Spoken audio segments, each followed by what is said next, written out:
Bonjour et bienvenue dans les rubriques de G, c'est un plaisir de vous retrouver aujourd'hui pour une nouvelle vidéo, une vidéo comme d'habitude, à la cool, au pied de ma bibliothèque. Je vous parle d'une de mes lectures récentes. Si j'ai aimé, le but c'est d'essayer de vous donner envie de découvrir le titre que je vais vous présenter, et si j'ai pas aimé, c'est de vous expliquer pourquoi, et voilà, et peut-être ce sera à vous de vous faire votre propre avis sur ce titre. Aujourd'hui, on va parler d'un titre qui est certainement très clivant, je le crois, j'en suis certain. On va en parler aussi de ça. Mais c'est normal, c'est très bien que ça clive, c'est pas un souci. On va parler de Rorschach. Rorschach, dans la collection DC Black Label, ça fait 320 pages, ça coûte 29 €. Et dans ce livre, vous pouvez retrouver l'intégralité de la maxi-série Rorschach, scénarisée par Tom King et dessinée par Jorge Fornes. Voilà. Avant de vous faire le pitch de Rorschach, et avant de vous donner mon avis plein et entier sur ce comics, j'avais deux, trois petites choses à vous dire. Rorschach, c'est une suite à Watchmen de Alan Moore et Dave Gibbons. Ne vous lancez pas dans Rorschach si vous n'avez pas lu Watchmen. Vous passeriez à côté d'un truc quand même important, et en plus, vous feriez spoiler Watchmen. Si vous n'avez pas lu, si vous n'avez pas vu Watchmen, n'écoutez pas cette vidéo, parce que nécessairement, dans le pitch et dans le minimum d'informations que je vais vous donner, ça va forcément vous spoiler les choses qui se passent là-dedans, ou dans le film. Essayez de voir l'un, essayez de lire plutôt Watchmen plutôt que de voir le film, parce que c'est quand même beaucoup plus sympa, à mon avis. Et ensuite, revenez voir cette vidéo, et ensuite, intéressez-vous à Rorschach. Autre chose qui me semble extrêmement importante à vous dire, ça n'a absolument aucun lien, Rorschach, avec Doomsday Clock. Voilà, ça a le même point de départ, Watchmen, mais alors l'un ne s'occupe pas de l'autre, ça on s'en fout complètement. Doomsday Clock dans Rorschach, ça n'existe pas, hein, donc ne vous sentez pas du tout obligé d'avoir lu Doomsday Clock pour vous relire Rorschach, ça n'a aucun incident. Pourquoi j'ai eu envie d'aller lire Rorschach? Et de quelle manière en fait je me suis intéressé à ce titre? Du moment où j'ai eu vent de cette annonce que Tom King allait écrire un truc sur Rorschach, moi il m'en fallait pas plus, pour plusieurs raisons. Je ne me suis pas intéressé au pitch, je ne me suis intéressé qu'à une chose, c'était est-ce que ce sera une maxi-série? C'était une maxi-série, j'ai pas voulu savoir de quoi ça parlait, je me suis procuré le bouquin et je suis rentré dedans tel quel, sans aucune information extérieure quelle qu'elle soit. Tout simplement parce qu'il y avait plusieurs choses qui m'intéressaient et qui m'interpellent en fait dans la sortie de ce bouquin. Premièrement, le sujet, Rorschach. Rorschach est un personnage iconique, qu'on le veuille ou non, de Watchmen, un personnage extrêmement intéressant, et nécessairement une suite où il y a le nom Rorschach dessus, et forcément ça m'intéresse et j'ai envie d'en savoir un petit peu plus, notamment sur le personnage, et plus que sur le personnage, sur ce que peut faire quelqu'un comme Tom King sur le personnage de Rorschach. Une autre raison pour laquelle j'ai été sur ce bouquin ne tient tout simplement qu'à Tom King. Tom King, je ne suis pas tranché le concernant. Autant son Batman et les 85 épisodes qu'il a fait, j'ai globalement en fait détesté. Je n'ai absolument pas aimé. Je n'ai pas revendu mes tomes et je pense peut-être qu'un jour je m'y intéresserai en fait à nouveau, avec peut-être un autre regard, une autre approche de ma part, et peut-être qu'il y a des choses qui passeront beaucoup mieux pour moi, mais je trouve que Tom King, sur une série au long cours, ça ne fonctionne pas. Mais pas du tout. A contrario, Tom King, c'est le monsieur qui a fait une maxi-série sur Vision du côté de chez Marvel et qui a fait Mister Miracle. Et ce sont deux titres que j'ai énormément apprécié. J'ai énormément apprécié Vision et j'ai surkiffé Mister Miracle. Et donc nécessairement, je crois, je sais que Tom King est capable de faire des choses qui, moi, m'emportent complètement dans une maxi-série. Je trouve que Tom King est un scénariste qui réussit à mettre énormément de choses en 12 épisodes, vraiment, peut-être plus que beaucoup de gens, mais par contre, sur la seule série au long cours qu'il ait fait, enfin, que moi j'ai lu, Batman, perso, il s'est perdu, c'est complètement dilué, et ça ne m'intéressait absolument pas. Donc forcément, avec Rorschach, on est sur une maxi-série, et j'ai eu très envie d'aller voir ce que ça pouvait donner. L'autre raison pour laquelle j'ai eu envie d'aller voir ce titre, Rory Fornes. Rory Fornes, j'ai pu le croiser dans les pages de Batman et également dans les pages de Daredevil. Et comment vous dire, Rory Fornes, pour moi, il a un style de dessin qui est typique en fait du dessinateur qu'il faut embaucher pour dessiner un polar, une enquête policière. Il a ce style, ce trait, cette manière en fait de dérouler ces cases qui est vraiment propre, je trouve, à un récit policier, plus qu'à un récit de super-héros, et j'étais à peu près certain que j'allais aimer le travail qu'il allait produire sur Rorschach. Et en plus, l'autre truc que je trouve quand même intéressant, c'est que sur l'ensemble de la maxi-série, c'est tout le temps le même dessinateur. Et c'est un point à mon goût important. Je peux accepter des changements de dessinateur sur une série au long cours, sur un run, mais sur une maxi-série, je trouve que c'est très important de garder le même dessinateur, parce que le scénariste et le dessinateur travaillent de concert, ils travaillent main dans la main, et c'est mieux en fait de garder tout le temps la même équipe. Et là c'est le cas, c'est tout le temps la même équipe. Alors quel est le pitch de Rorschach? Il y a 35 ans, Ozymandias a balancé sur New York une pieuvre géante qui a tué des millions de personnes. Après avoir fait cet acte, le monde il a complètement changé. C'est un petit peu comme le 11 septembre 2001, il y a un avant et il y a un après. Le monde, l'équilibre du monde a été complètement bouleversé. Lisez Watchmen, c'est très important. Et en plus vous allez kiffer et vous allez comprendre pourquoi l'équilibre du monde il a changé à ce moment-là. On se retrouve donc 35 ans après, en plein milieu d'une élection présidentielle, où on voit s'affronter Redford, qui en est à son 4e mandat, qui en brigue un 5e, et face à lui, il a un candidat conservateur qui s'appelle Turley. On se retrouve dès le début, dès le premier épisode, dans un meeting de Turley, où on va tenter de l'assassiner, on va tenter d'abattre Turley. Qui va tenter de l'abattre? Un homme déguisé en Rorschach et une jeune fille déguisée en cow-boy qu'on appellera Kid. Voilà. Ils vont être arrêtés, Turley ne sera pas assassiné, ils vont être arrêtés, ils vont être abattus, ils vont être assassinés, ces deux personnages. Et donc, c'est ça le point de départ. Et le camp de Turley se dit, mais qui a armé le bras de Rorschach et de Kid? Qui se cache derrière le masque de Rorschach? On ne peut pas faire confiance à la police, au FBI, puisqu'ils sont tenus par le candidat sortant Redford, et il faut qu'on engage un détective privé pour essayer de savoir si ça ne viendrait pas du camp de Redford. Et c'est ça le point de départ, et on va suivre l'enquête de ce détective, et on va essayer de comprendre qui se cache derrière le masque de Rorschach, pourquoi ils ont essayé d'abattre Turley, est-ce qu'il y a un complot derrière qui a été fomenté par quelqu'un? C'est le point de départ. Alors, quel est mon avis sur Rorschach, sur cette maxi-série par Tom King et Rory Fornes?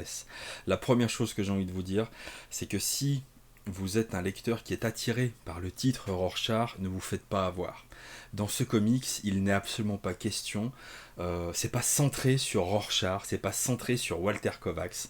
Dans ce comics, vous n'allez pas suivre le personnage de Rorschach qui pète des gueules à gauche à droite.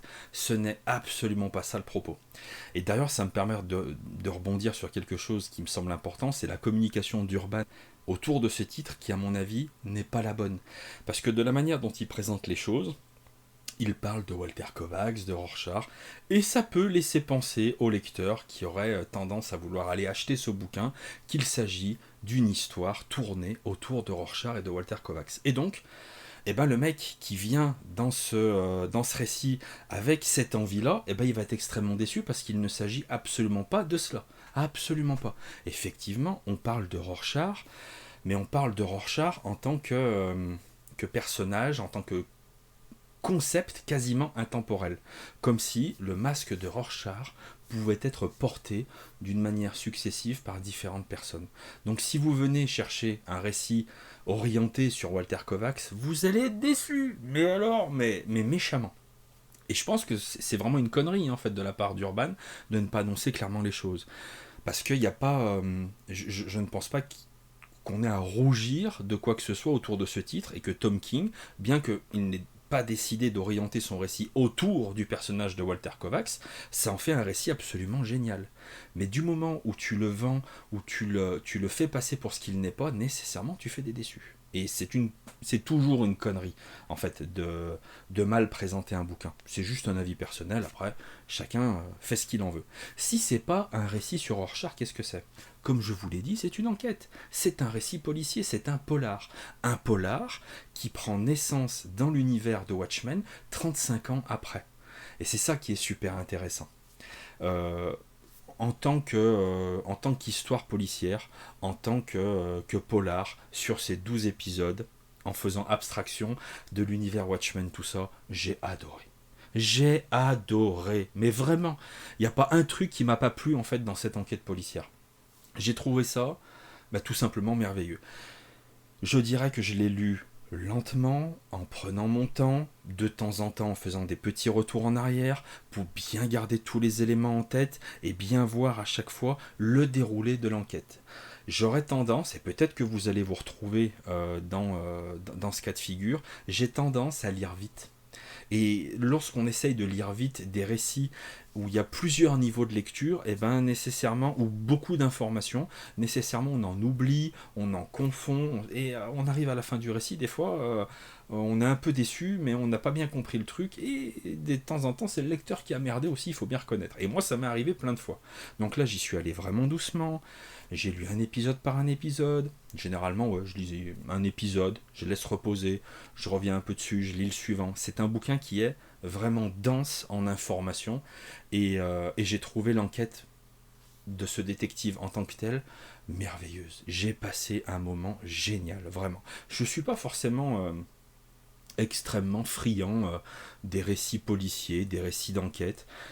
J'aime beaucoup, mais quand c'est vraiment bien fait, quand ça réussit à m'embarquer. Je ne sais pas si c'est parce que c'est bien fait ou parce que ça réussit à m'embarquer. Là, en l'occurrence, Tom King, le déroulé de son histoire, son phrasé, ça m'a embarqué, mais alors à 100%. L'autre truc qui m'a embarqué, et c'est très personnel, c'est que à l'intérieur de cette enquête, il place Tom King, mais des tas et des tas et des tas de thèmes différents. Et à chaque fois, en fait, soit ces thèmes me parlent, soit je prends un plaisir absolument gigantesque à le voir les aborder, avec intelligence. Je ne peux pas vous dire tous les thèmes qu'il y a, parce que plus je vais vous dire des thèmes qu'il y a, et en plus, en toute honnêteté, j'ai certainement dû en louper, parce que c'est tellement dense, c'est tellement important, qu'il y a forcément des trucs en première lecture où je suis passé à côté. Mais il y a énormément de thèmes, et je veux pas trop vous en dire pour vous éviter des spoils. Je pense qu'il vaut mieux essayer de rentrer dans ce récit un petit peu... un petit peu vierge de tout élément extérieur, d'avis. Voilà, moi je suis vraiment rentré dans ce bouquin, je savais pas si les gens aimaient, je savais pas de quoi ça allait parler, et je suis rentré en mode j'ai envie de kiffer. Et j'ai kiffé, mais alors complètement. Mais c'est très personnel. Alors dans les différents thèmes qui sont abordés, euh, il y a la croyance en fait sur cette pieuvre géante, sur les calmars, hein, ni plus ni moins. Lorsque Ozymandias il a balancé ça sur New York, la vérité, de ce qu'on en comprend à la fin, dans Rorschach, la vérité n'a pas éclaté. Le plan d'Ozymandias n'a pas été éventé. Et il y a tout un tas de gens qui pensent que c'est vraiment des extraterrestres, voilà, qui viennent, qui contrôlent les esprits, etc., etc.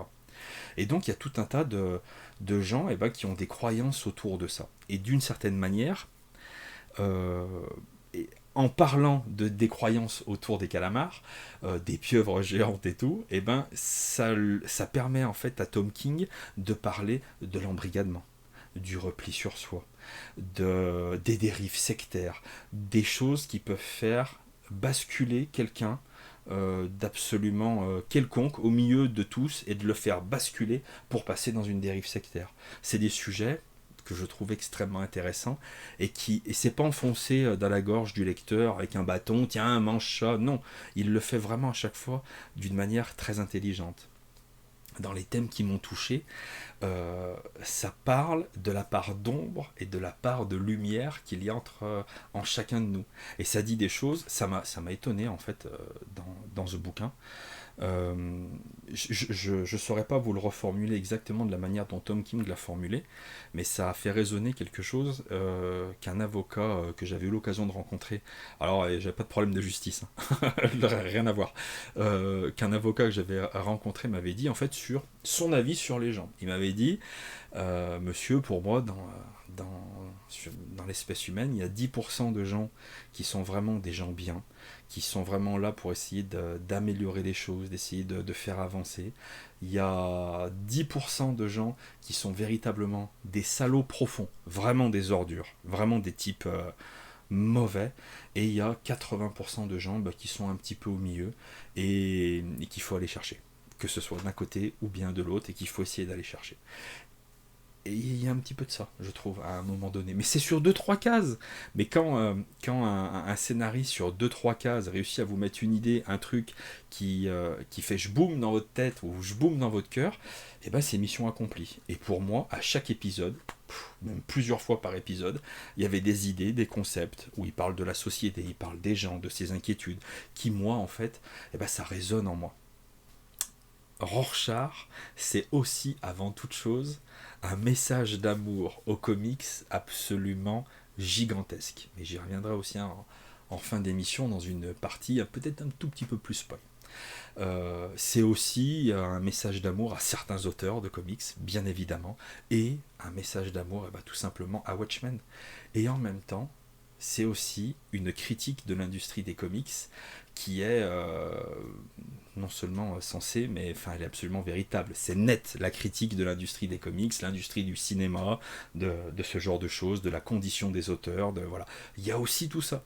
Il y a tout ça dans une enquête qui mêle Rorschach et Kid qui essayent de buter un candidat à la présidentielle. Quand je vous le dis de cette manière-là, vous avez peut-être pas, et c'est normal en fait, vous voyez peut-être pas le lien, laissez.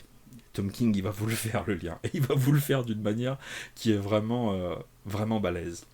Comme je le disais tout à l'heure, la chose que je trouve absolument géniale, et c'est une chose à laquelle j'attache de l'importance depuis très longtemps, c'est la relation entre le scénariste et le dessinateur. Et alors là, il y a une relation qui est absolument merveilleuse. Même en étant très honnête, en faisant abstraction de l'enquête, en faisant abstraction du thème Watchmen, de tout ça. La relation entre Rory Fornes et Tom King est absolument merveilleuse et ils arrivent à cohabiter sur certains épisodes d'une manière absolument dingue. Il y a un épisode, je vais vous parler de deux épisodes, c'est des micro-spoils, je spoil sans spoiler. Il y a un épisode où en fait c'est deux personnages qui s'écrivent. Donc à un moment donné, vous avez la lettre d'un, et ensuite vous avez la lettre de l'autre, ensuite de nouveau la réponse, et ainsi de suite, pendant tout un épisode. Mais ça, pour le mettre en lumière, pour réussir à rendre ça absolument attrayant et en faire un petit moment hors du temps, et ça c'est toute la classe aussi de Rory Fornes, et la manière dont les deux ils ont travaillé. Et c'est génial. C'est en technique pure, c'est techniquement génial. Il y a un autre truc. Il y a une scène d'interrogatoire où c'est pas un interrogatoire, c'est trois interrogatoires qu'on va suivre quasiment en même temps.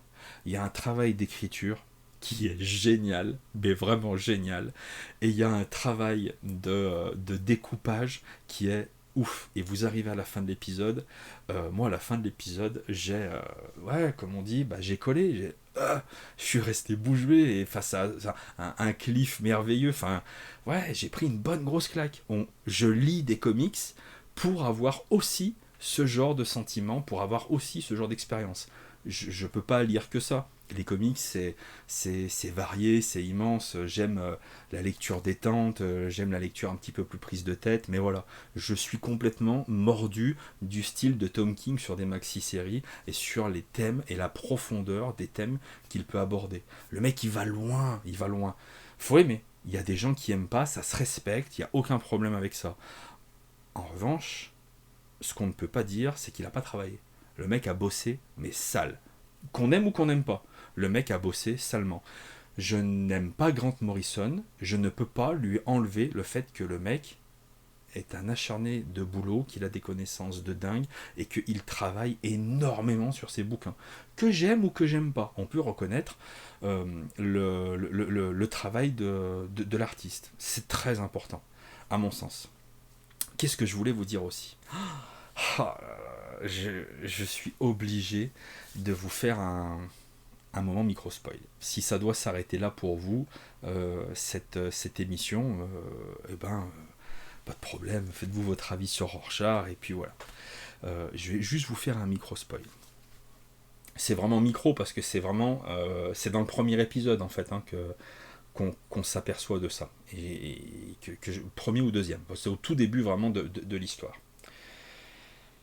Et c'est un truc que j'aime et qui est complètement méta. Et je déteste l'expression c'est méta. Mais bref, voilà. Comment vous dire? Rorschach, de la manière dont Alan Moore l'a créé, l'a pensé et tout, c'est inspiré d'un personnage qui a été créé par Steve Ditko, qui est la question.